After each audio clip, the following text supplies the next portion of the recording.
Ký ức rùng rợn nơi động quỷ xứ người Bài những ngày tháng Edia ngục Trần Gian, những tưởng thoát được cảnh nghèo khó, có công việc làm tốt để phụ giúp gia đình như Nga, Hoài.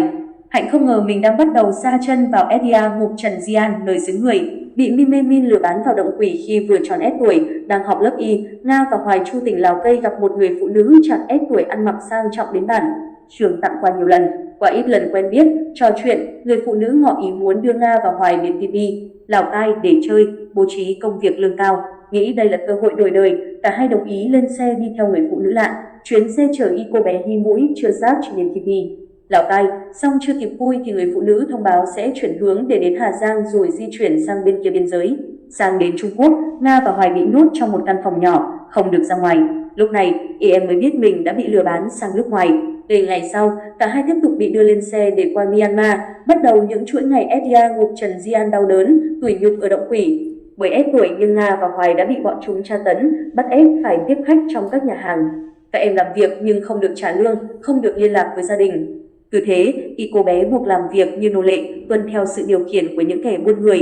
Suốt những năm làm việc ở khu giải trí, Nga và Hoài chưa có được một giấc ngủ trọn vẹn. Cả hai bị ép làm việc cả ngày lẫn đêm, mỗi lần phản kháng sẽ phải chịu những trận đòn thua sống thiếu chết từ nhóm buôn người. Một thời gian dài bị giam cầm trong động quỷ đã khiến những cô gái ngây thơ, trong sáng như bông hoa mơ trên núi rừng trở nên bất cần, lì lợm. Nhưng khát khao ngày được trở về quê hương chưa bao giờ tắt trong lòng y cô gái trẻ. Mỗi lần bị tra tấn đến kiệt sức, em lại lấy dao lam rạch lên tay. Nếu còn đau là biết mình còn sống là biết sẽ còn đường đi, Hoài nghẹn ngào kể lại trong nước mắt. Tháng, Nga và Hoài tiếp tục bị bán qua đặc khu kinh tế Bokhel ở Lào, tiếp tục những ngày tháng nô lệ. Mỗi ngày trôi qua dài như thế kỷ, không có niềm vui, ý nghĩa cuộc sống cũng không còn. Những năm tháng lưu lạc nơi xứ người, ước mơ về lại nơi cho nhau, cắt giòn là mục đích sống duy nhất của Nga và Hoài. Khi bị bán qua Lào, khoảng cách địa lý được xích lại gần hơn với đất mẹ quê hương khiến Nga và Hoài càng ấp ủ hy vọng mình sẽ được giải cứu.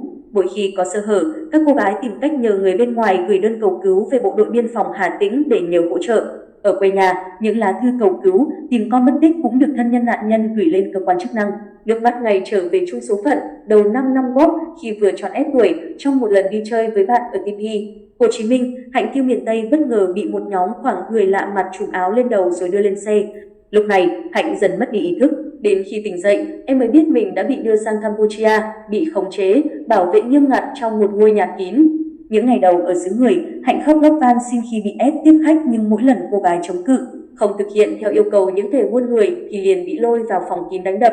Cứ như vậy, dòng dã y năm qua, Hạnh bị đánh đập, bị ép làm việc, tiếp khách, mua vui cho khách làng chơi nơi động quỷ xứ người. Khi hết giá trị, Hạnh cùng nhiều cô gái cùng chung số phận lại tiếp tục bị bán qua các nước khác. Ở bị bán qua nhiều nước, bản thân từng nghĩ không còn đường về quê. Với những nạn nhân như em, khi hết giá trị sẽ bán lại qua công ty khác, cứ thế làm nô lệ cho chúng. Năm qua, em đã bị bán qua y nước từ Campuchia đến Myanmar, sau đó là đặc khu kinh tế Bokhel, Hạnh đau đớn kể lại. Cô gái được lực lượng bộ đội biên phòng Hà Tĩnh phối hợp với tổ chức Rồng Xanh và cơ quan chức năng Lào hỗ trợ giải cứu.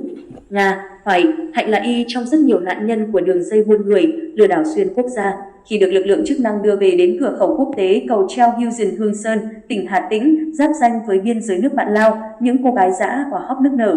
Nga, Hoài, Hạnh ngày trở về quê hương đã thân tàn ma dại, chẳng chỉ vết sẹo nhưng vết sẹo lớn nhất mà những cô gái trẻ phải chịu đựng lâu dài là nỗi đau tâm hồn, là thanh xuân, là sự trong sáng của tuổi trẻ đã bị đánh cắp bởi lũ buôn người.